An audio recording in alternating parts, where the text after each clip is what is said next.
Lena's voice was coming from behind the black door, but it didn't sound like she was standing on the other side. It sounded like she was trapped inside the wood. "Ethan," she whispered, "if that is really you, don't open it yet." My hand froze on the handle. The archive behind me had gone silent. No clicking drawers. No shifting walls.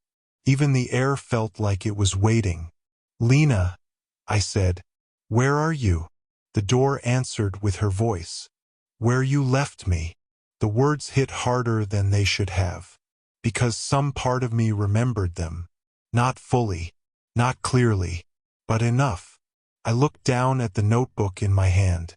The pages had changed. New writing appeared across the paper in my own handwriting.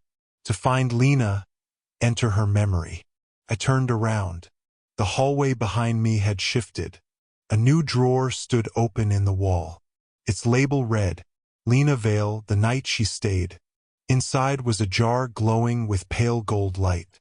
I knew I shouldn't touch it, so I did. The archive vanished. I was standing in Ashvale 3 years earlier. Rain fell sideways through the empty street. The motel sign flickered behind me. Lena stood alone outside room 213, holding my notebook against her chest. She looked younger, tired, terrified. The motel keeper stood beside her. "He won't remember you," the old man said. Lena shook her head. "He will. Ethan always remembers me." The old man looked toward the clock tower. "Not if the town keeps the memory." The scene shifted. Lena was inside the radio station, recording a message. Her hands trembled as she pressed the tape into the machine. "If you hear this, Ethan," she said into the microphone, "it means you came back. It means the town made you forget again."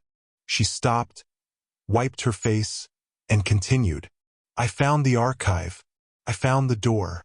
I found what you opened." The lights above her flickered. Something knocked from beneath the station floor. Lena whispered, "Ashvale isn't a place. It's a hunger." The memory changed again. Now Lena stood in the underground archive. Mara was with her. "You don't understand," Mara said. "If he leaves with all his memories, the town will follow him out." "Then take mine," Lena said. Mara stepped back. "What?" "Take my memory of him. Bind me here. Let Ethan leave." Mara looked horrified. "You would forget your own brother?" Lena smiled sadly. "If forgetting him is the only way to save him, yes." The memory twisted. I saw myself stumbling out of Ashvale 3 years ago, alone. Lena stood behind the town sign, screaming my name. I didn't turn around. Not because I didn't care, because I couldn't hear her. Because the town had taken the memory of her voice. The scene shattered. I was back in the archive on my knees, breathing hard. Across the hall, another door opened by itself. Behind it was a small room made entirely of glass. Inside stood Lena, alive, older, paler. Her hand rested against the glass. I ran to her. "Lena!" She looked at me. No recognition, no warmth, no fear, just emptiness. I placed my hand against the glass. "It's me," I said. "It's Ethan." She blinked slowly. Then she spoke. Ethan Vale was the name of someone I was told to forget.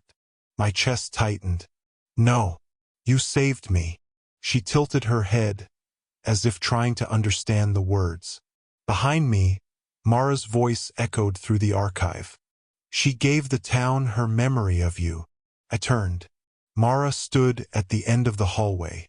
"And now," she said, "if you want her back, you have to give Ashvale something stronger." I looked back at Lena. Her eyes moved to the notebook in my hand. On the final blank page, words began writing themselves. "Rule 6 is not missing. Rule 6 is waiting."